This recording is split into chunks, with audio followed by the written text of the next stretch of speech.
Honorables web téléspectatrices et téléspectateurs de Diaf TV, bonjour et merci de nous renouveler votre fidélité. Après nos grandes dames, c'est un grand homme que nous recevons ce jour sur Rencontre avec l'artiste dans Diaf TV. C'est une bibliothèque vivante de l'UPC, parti historique du Cameroun.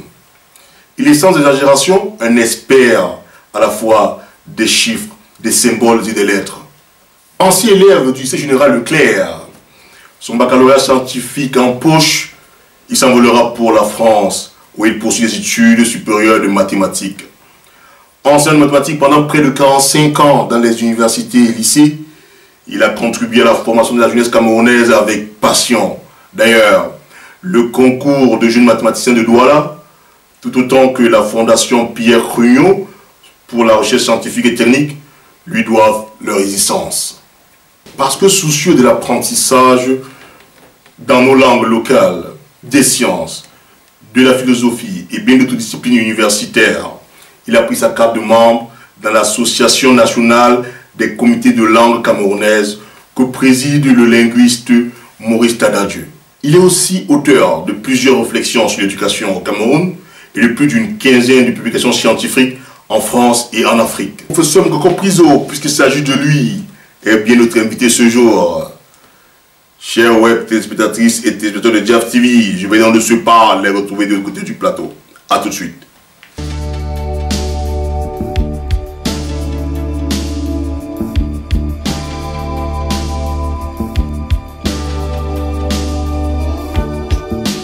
Alors, on veut déjà vous remercier d'être ce soir avec nous ici sur Diaf TV. Et la première question est celle de savoir si, enfin, ce que veut dire Elenga Buyinga pour l'ensemble des Camerounais. Merci de me recevoir d'abord et je voudrais saluer vos auditeurs. Mbuyinga, c'est un nom que j'ai forgé à partir de Mbouyi.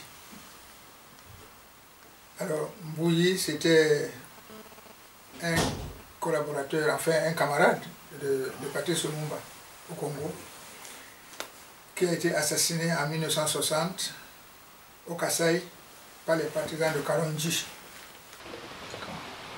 Voilà. Alors, à l'époque, j'avais 18 ans, lui, il en avait 26 quand il a été assassiné. Et je crois que son assassinat m'a marqué pratiquement, presque autant que celui de Patrice Lumumba.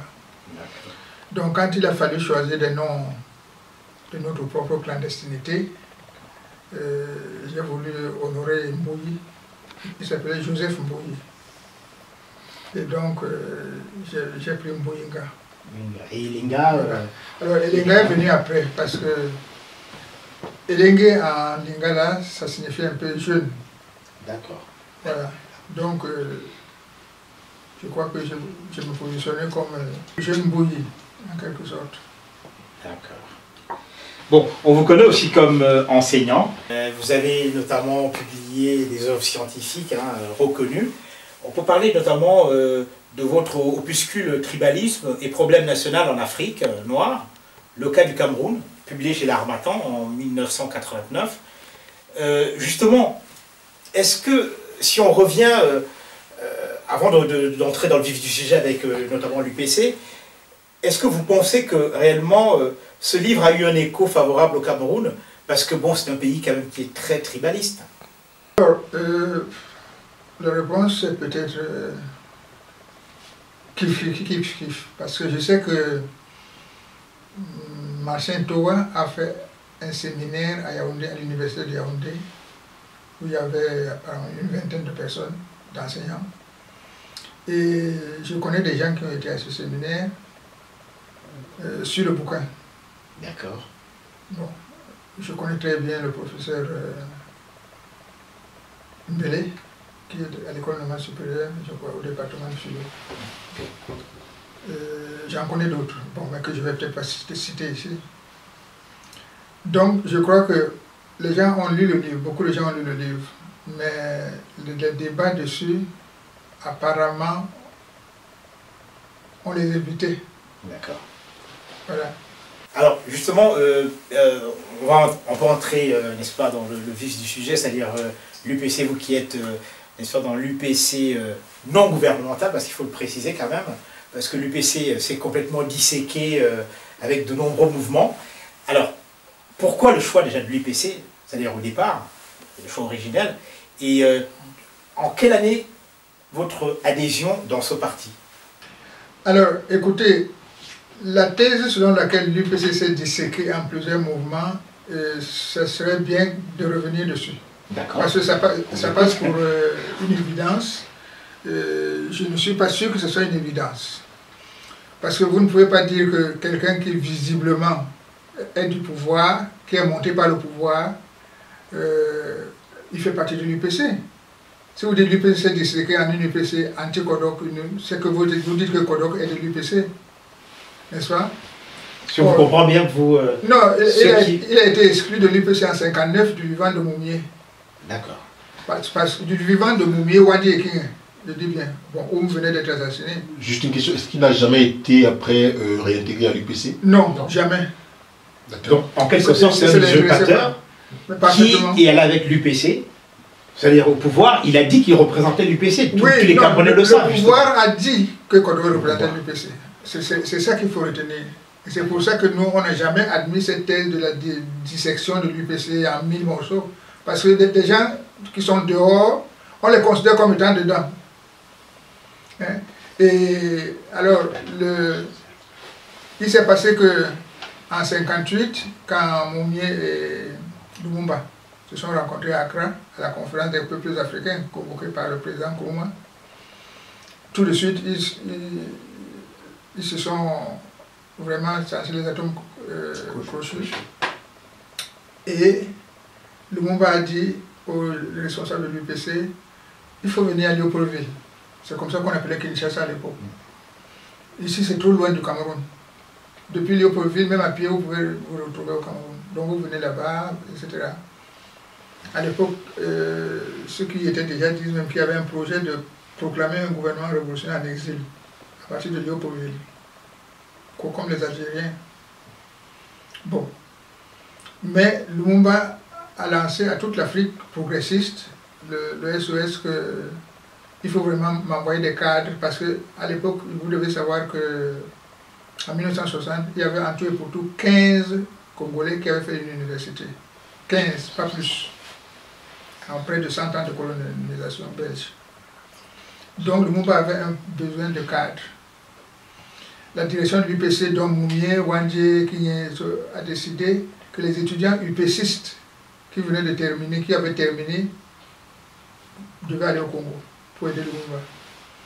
Et Kodok a été touché puisqu'il était en fin d'études. Osende à l'époque était représentant de l'UPC au comité de solidarité afro-asiatique. Donc lui ne pouvait pas être déplacé du Caire. Donc on a demandé à Kodok d'aller au Congo. Il a dit qu'il n'allait pas.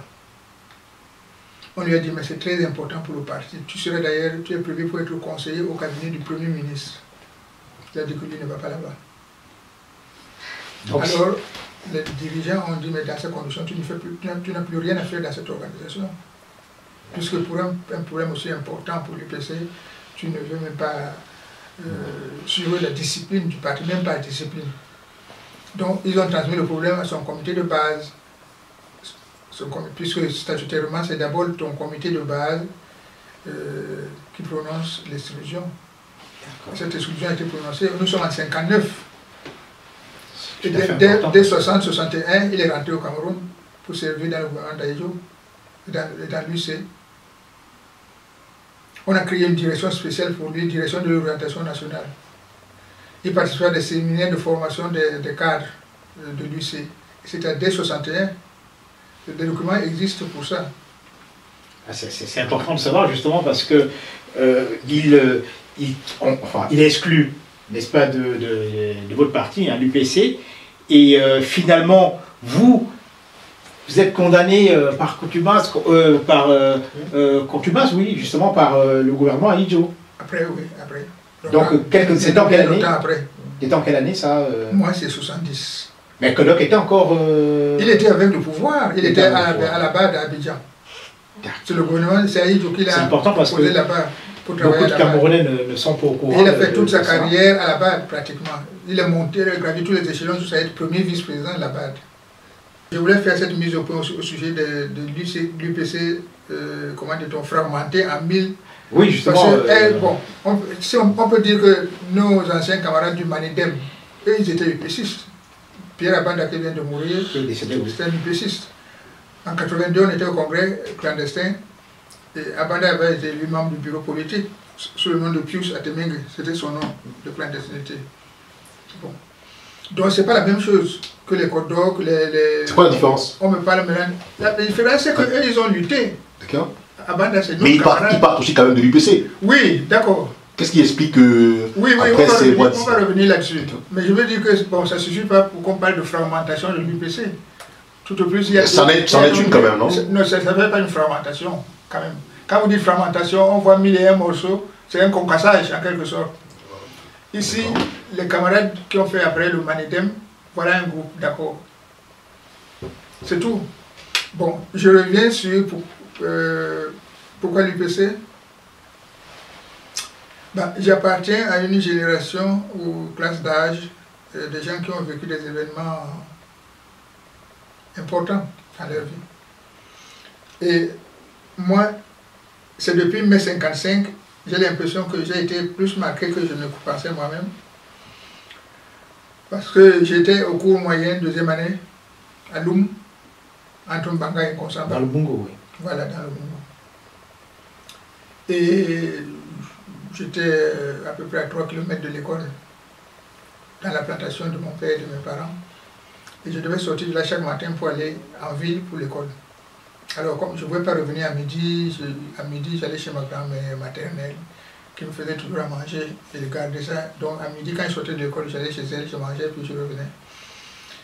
Eh bien, le 25 mai 55, en arrivant à l'entrée de la ville le matin, j'ai constaté un silence inaccoutumé, anormal. Qu'est-ce qui se passe? Vraiment, c'est comme si la ville avait été réduite complètement au silence. Il a commencé à demander qu'est-ce qui se passe. On m'a expliqué que le commissaire africain avait failli être lynché par la foule et que les gens avaient même détruit sa case. Alors le commissaire africain, c'était l'adjoint camerounais au commandant de brigade qui lui était français, de la brigade de gendarmerie, mais qui jouait en même temps le rôle de police. C'était un monsieur vraiment très dur, méchant, vraiment méchant. Toute la ville le connaissait comme un type pas bien du tout. Donc je crois que les événements de mai là, probablement on a voulu lui faire sa fête. Bon, j'arrive à l'école, le maître nous fait entrer. Dès qu'on entre, je ne sais pas, 5 minutes, même pas, après, il y a un groupe de patriotes qui arrive. Alors, je constate que des jeunes entrent dans la salle comme si ils pensaient que le commissaire africain s'était caché à l'école, armé juste de bâton. Ils regardent, ils fouillent partout là, ils regardent sous les tables et bon, il n'y a rien, donc ils ressortent. Il y a un groupe de patriotes qui arrive. Alors, je constate que des jeunes entrent dans la salle comme si ils pensaient que le commissaire africain s'était caché à l'école, armé juste de bâton. Ils regardent, ils fouillent partout là, ils regardent sous les tables et bon, il n'y a rien, donc ils ressortent. Quand ils ressortent, le chef de groupe dit au maître, il faut fermer l'école. Et le maître lui dit, non, je ne vais pas fermer l'école parce que, en fait, il faut que je reçoive les ordres de mon inspecteur qui est en Konsamba. L'inspecteur s'appelait Pierre Vaste à l'époque. Alors le chef des patriotes là, lui dit, du groupe, lui dit, bon, d'ici 3 jours, on verra si c'est ton inspecteur qui commande ici au Cameroun ou pas. Et il se disperse. Dès qu'il commence à se disperser, l'armée arrive et se met à tirer. Oui, ils n'ont même pas eu le temps de se disperser. Hein. L'armée tire. Alors nous, évidemment, on prend peur. Le maître essaie de nous rassurer en disant, non, ce n'est pas des balles réelles, il n'y a pas de problème, ne vous inquiétez pas. Quelque temps après, bon, les tirs ont cessé. Et quand on sort en récréation, on avait un camarade qui s'appelait Doté Daniel, un gars originaire du Bénin.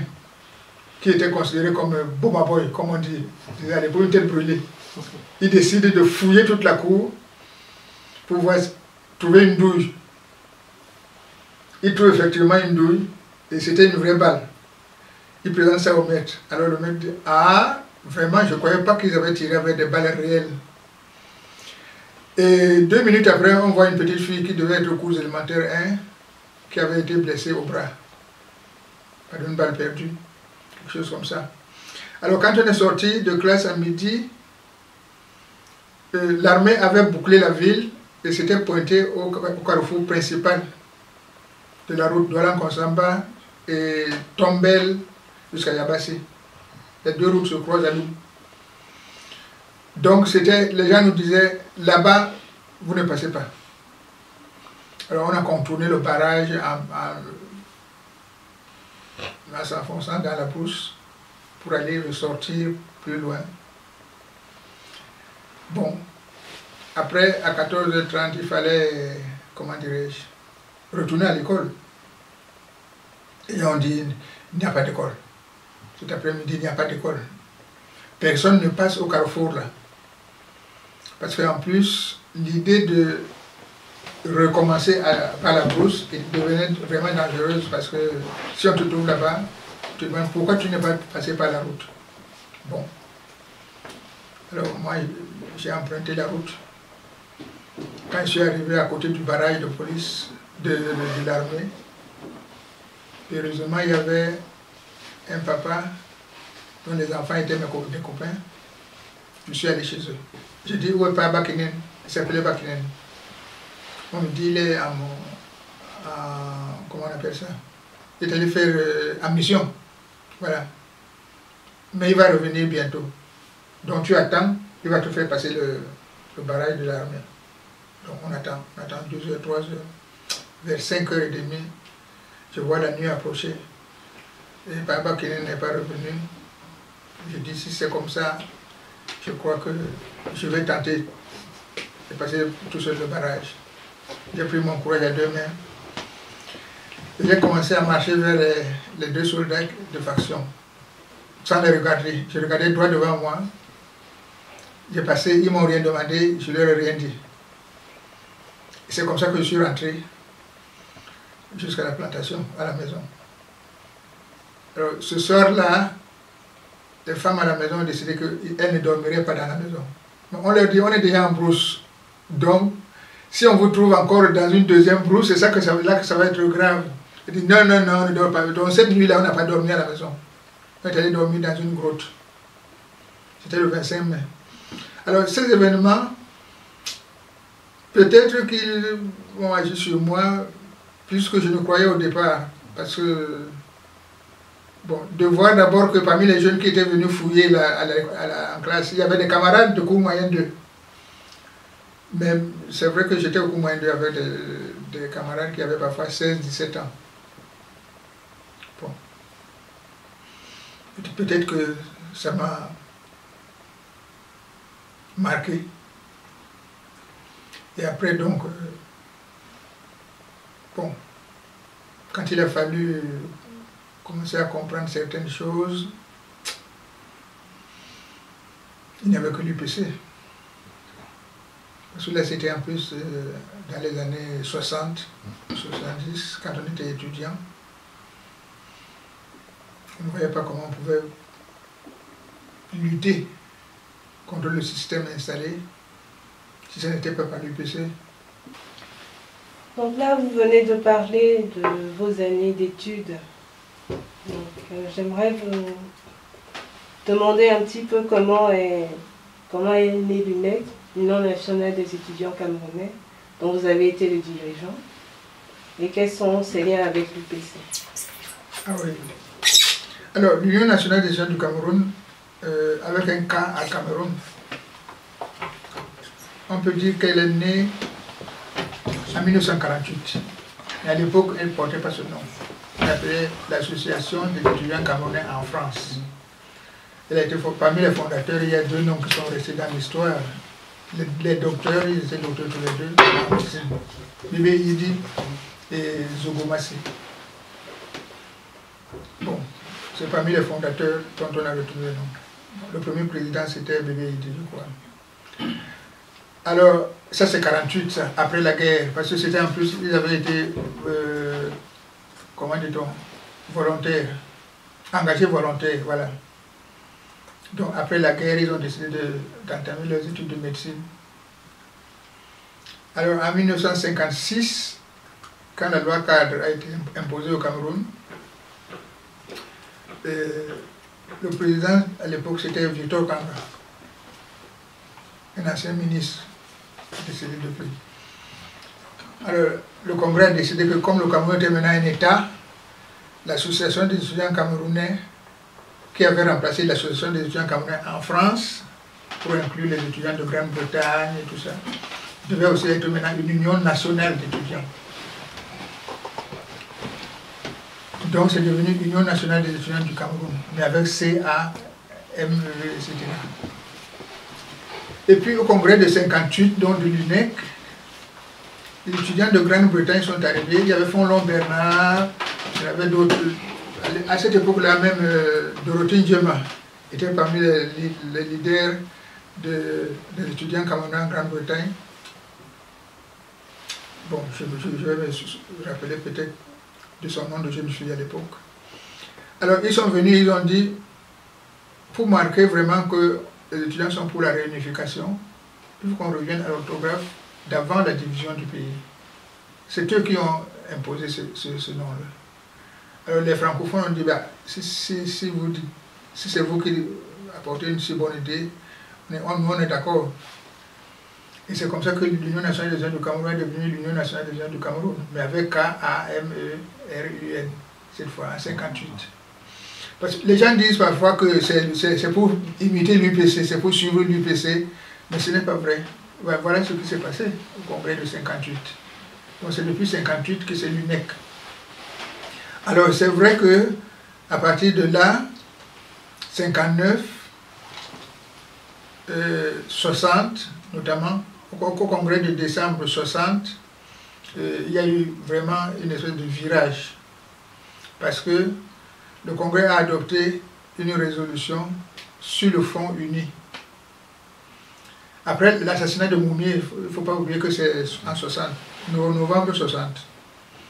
L'UPC a réuni une conférence des cadres à Accra et la conférence a lancé le mot d'ordre d'un front uni de toutes les forces patriotiques. Donc une des décisions principales du congrès de l'UNEC, c'était de prendre position si l'UNEC adhérait à ce front ou pas. Et la décision a été que l'UNEC adhérait à ce front. Et un comité exécutif, c'est comme ça qu'on appelait le bureau national de combat, a été mis sur pied. C'était présidé par Boumli Massaga. C'était lui qui était président de l'UNEC, donc pour l'année 61. Donc Michel, lui, était à la direction de la FEANF. Donc je pense que la section de France de l'UPC avait dispatché ces éléments les plus combatifs à cette époque-là. Et donc c'est dans ces conditions que l'UNEC a donc adhéré à un front uni avec l'UPC. C'était ça, c'est leur relation à partir de ce moment, du 11e congrès de l'UNEC, en décembre 60. Mais ce n'était pas le mouvement des jeunes de l'UPC. Le mouvement des jeunes de l'UPC, c'était la jeunesse démocratique du Cameroun, la JDC. L'UNEC, c'était le syndicat des étudiants.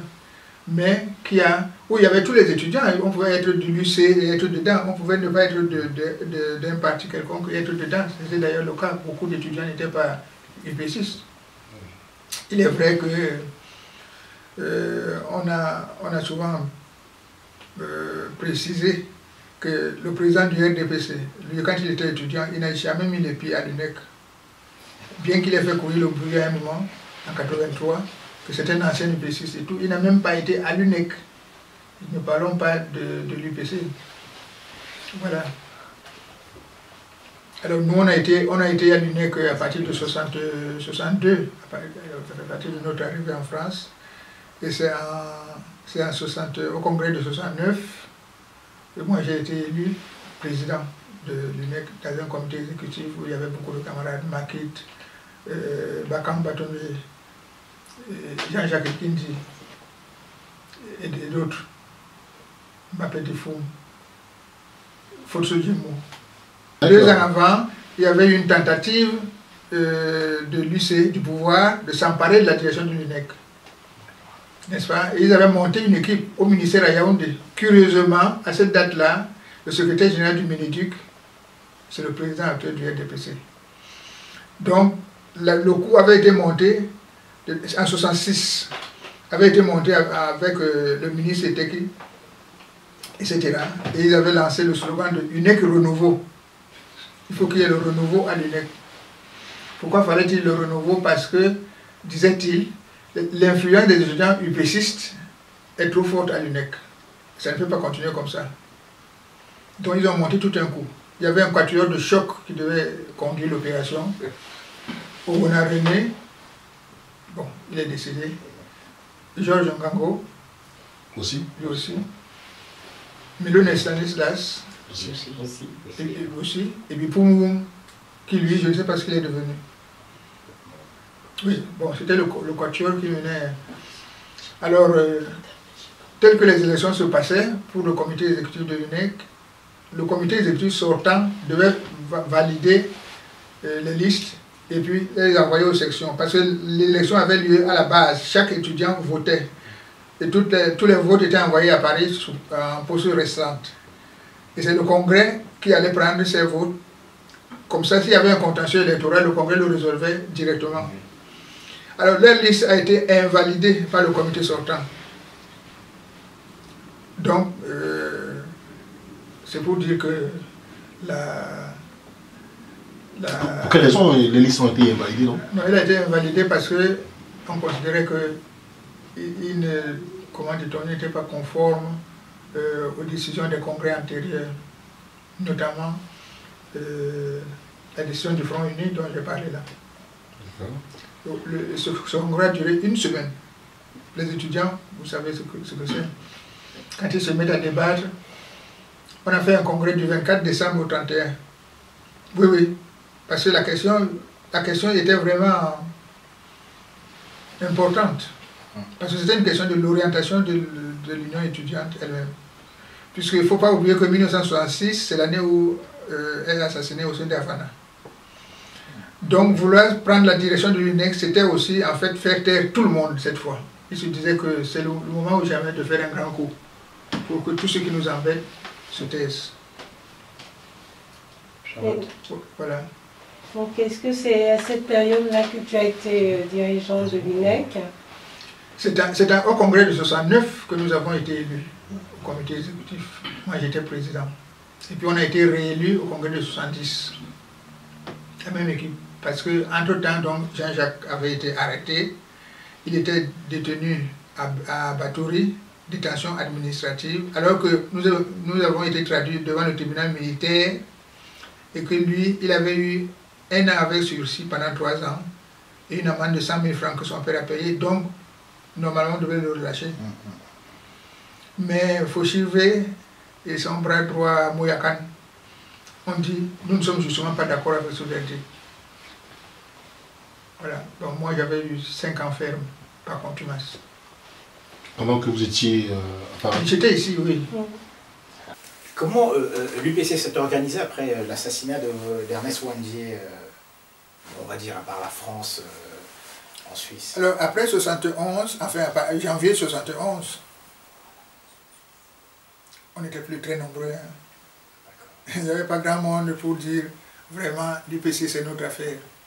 Justement, les Kodok et tous les gens comme ça, on ne les voyait pas. Alors, on a commencé à réfléchir avec Massaka, Dom Michel et la poignée d'étudiants en France qui étaient décidés à continuer. Comment on allait faire pour relancer la lutte. Parce que je me souviens très bien, quand le camarade Ernest a été assassiné, au comité exécutif de l'UNEC, où nous étions, réélu pour la 2e année. C'était éreintant, mais on ne voulait pas partir parce que c'était comme si on abandonnait notre camarade Kendi, qui était toujours détenu à Batouri. Donc on a dit, pour qu'ils ne se sentent pas abandonnés, on reste. On demande aux étudiants de nous élire. Bon. Alors, on a commencé à réfléchir et Massaka notamment a produit quelques textes qui nous rappelaient que bon, le camarade a été assassiné, mais 2 ans après, j'avais écrit un papier aussi sur la question de l'unité de l'UPC. Et c'est toute cette réflexion et puis le travail de recrutement qu'on avait entamé auprès des jeunes qui a conduit en fait, la remise sur pied un peu de l'UPC clandestine. Voilà. Mais En France, par exemple, je me souviens, on a fait une réunion début 72 pour savoir qu'est-ce qu'on allait faire. On était un peu moins d'une dizaine. Et en plus, il y a un camarade qui est sorti de la réunion, il a dit que si c'est comme ça, il est parti. Bon. Mais les autres, on est resté, on a dit on va continuer. Quelque temps après, bon, Jean-Jacques est venu me voir, il a dit je n'y crois plus. Jean-Jacques Ekindi, c'est Oui. bien ça, d'accord. Donc il avait été libéré et ensuite... oui, il avait été peut-être que la prison l'a complètement... Non, c'est ça, et l'assassinat de Wandi aussi. D'accord. Bon, je lui ai dit, bon, moi, tu gardes mon estime personnelle, mais nous on va essayer de continuer quand même. D'accord.